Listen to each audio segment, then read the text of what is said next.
धरती के इस हिस्से में हर तरफ आग है, काला धुआं है और सिर्फ बर्बादी है।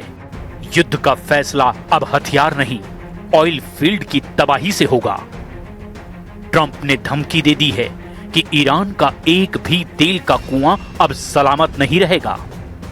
ईरान ने जवाब दिया कि ट्रंप के दोस्तों के तेल के मैदान को वो राख कर डालेगा। खाड़ी में अमेरिका के दोस्त जिसके पास तेल है, गैस है, वो अब ईरान का क्रोध झेल रहा है। सऊदी अरब की सबसे बड़ी तेल कंपनी आरामको पर फट रहे हैं ईरान के ड्रोन बम। कतर की सबसे बड़ी ऑयल सिटी रास लफान पर ईरान के मिसाइलों का तूफान। कुवैत के सबसे बड़े पेट्रोलियम रिफाइनरी मीना अल अहमदी में शाहिद ड्रोन के धमाके। संयुक्त अरब अमीरात के बाब और हबशान गैस प्लांट पर भयानक हमला। ईरान दुश्मनी निभा रहा है अमेरिका से, इजराइल से, इन दोनों देशों के दोस्तों से।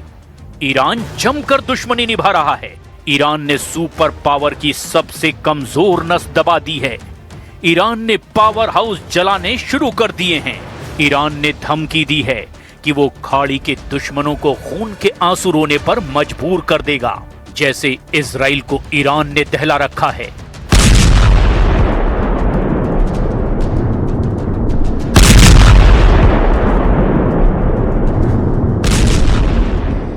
तेल अवीव पर फट रही ईरान की मिसाइलों ने कोहराम मचा रखा है। तेल अवीव पर ईरान के साथ हिजबुल्लाह फाइटर्स ने भी बमबारी शुरू कर दी है। गुजरे 7 घंटे में इजराइल पर ईरान ने 8 राउंड में मिसाइलें फायर की है। ईरान की घनघोर पिटाई से घबराए इजराइल को बचाने के लिए यूएस नेवी ने अपने जंगी बेड़े को लाल सागर की तरफ भेज दिया है। यूएसएस गेराल्ड आर की करंट लोकेशन लाल सागर में दक्षिण पश्चिम की ओर है। अमेरिका की मुश्किल ये है कि वो इजराइल को गार्ड करता है तो ईरान खाड़ी देशों को दहलाने लगता है। जब सुपर पावर खाड़ी देशों का कवच बन रहा है तो ईरान तुर्की पर टूट पड़ता है। हालांकि फिलहाल युद्ध का फोकस एनर्जी सेंटरों को तबाह करने पर लगा है। इसकी शुरुआत इजराइल ने की है। इजराइल ने ट्रंप की परमिशन से ईरान के साउथ पार्स गैस फील्ड को मिसाइलों से पाट दिया है। ईरान की साउथ पार्स दुनिया का सबसे बड़ा गैस फील्ड है। ये फारस की खाड़ी में 9,700 वर्ग किलोमीटर में फैला हुआ है। साउथ पार्स गैस प्लांट में करीब 51 ट्रिलियन क्यूबिक मीटर गैस होने का अनुमान है। साउथ पार्स फील्ड ईरान और कतर के बीच बटा हुआ है। इसका बड़ा हिस्सा कतर की तरफ है, जिसे सबसे पहले 1971 में खोजा गया था।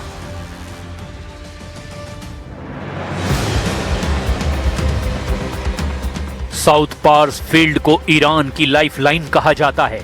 इजराइल ने जैसे ही साउथ पार्स पर हमला किया, ईरान ने पलटवार कर खाड़ी देशों को ड्रोन स्ट्राइक की डोज देनी शुरू कर दी। ईरान ने सऊदी अरब, कतर, कुवैत और संयुक्त अरब अमीरात पर एक साथ हमला बोला है।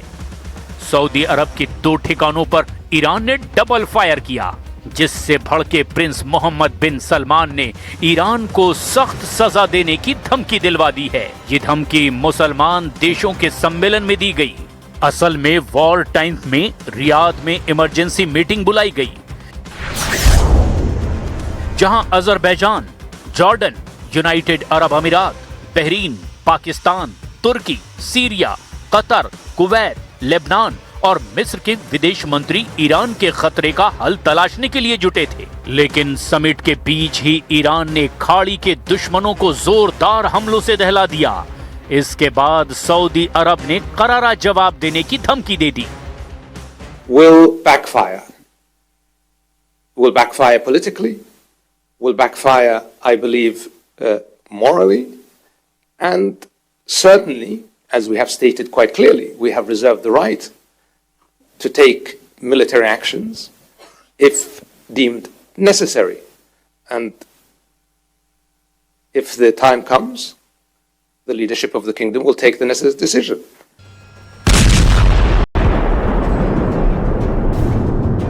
ईरान के ताबड़तोड़ हमलों का असर ये हुआ कि नेटो चीफ मार्क रूटे ने यूरोपीय देशों को चेतावनी दे डाली है। मार्क रूटे ने कहा कि ईरान को रोकना बेहद जरूरी है, नहीं तो खाड़ी के बाद ईरान यूरोप से बदला जरूर लेगा। I think that's very important. This is important for European security, for the Middle East. It is vital for Israel itself. A nuclear Iran would potentially have been a direct threat to the future of Israel, but again, to the whole Middle East and to Europe. Iran ने खूंखार तेवर अपना लिए हैं। Supreme leader Mustafa Khamenei ने secret war headquarter Qeshm island को active कर दिया है। केशम आइलैंड फारस की खाड़ी में ईरान का सबसे बड़ा द्वीप है। यह हॉर्मुज स्ट्रेट के मुहाने पर है, जहां से दुनिया का लगभग 20 से 25% कच्चा तेल गुजरता है।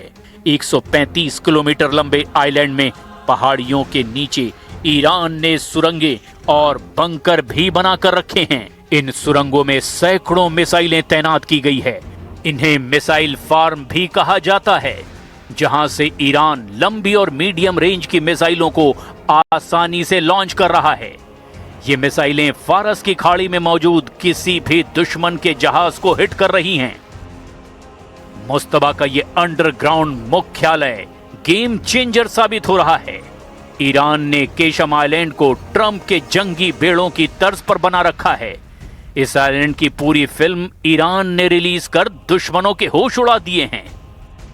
केशम आइलैंड की जमीन के नीचे मिसाइल बंकरों और ड्रोन बेस का एक बड़ा जाल है, जो अमेरिका के जंगी जहाजों को खाड़ी में पहुंचने से बहुत पहले ही ट्रैक कर लेते हैं, जिससे ईरान को पूरी तरह से स्ट्रेटेजिक दबदबा बनाने में आसानी हो रही है। ईरान के बेजोड़ प्लान और जबरदस्त हमलों से अमेरिका नए सिरे से अलर्ट हो गया है। ट्रंप ने फ्रांस के राष्ट्रपति इमैनुअल मैक्रों से फोन पर बात करते हुए कहा कि एनर्जी सेंटर पर हमले पूरी दुनिया की मुश्किलें बढ़ाने वाले हैं। हालांकि वो युद्ध को एक भी दिन रोकने के मूड में नहीं हैं, जबकि मैक्रो ने अपील की है कि कुछ दिन के लिए ही सही युद्ध पर ब्रेक लगाना जरूरी है, नहीं तो कई देशों के भूखे मरने की नौबत आ जाएगी। Mettre en œuvre le prêt de 90 milliards d'euros qui a été décidé en décembre dernier, c'est une décision qui a été prise par les chefs d'État et de gouvernement, elle doit être mise en œuvre et nous devons accroître nos capacités de production militaire, c'est ce que nous défendons depuis des mois, nous avons mis les instruments en place parce qu'on sait que nous-mêmes Trump ने ईंधन संकट पर बैठकें शुरू कर दी है। JD Vance अमेरिकी तेल कंपनियों के साथ बैठक कर रहे हैं।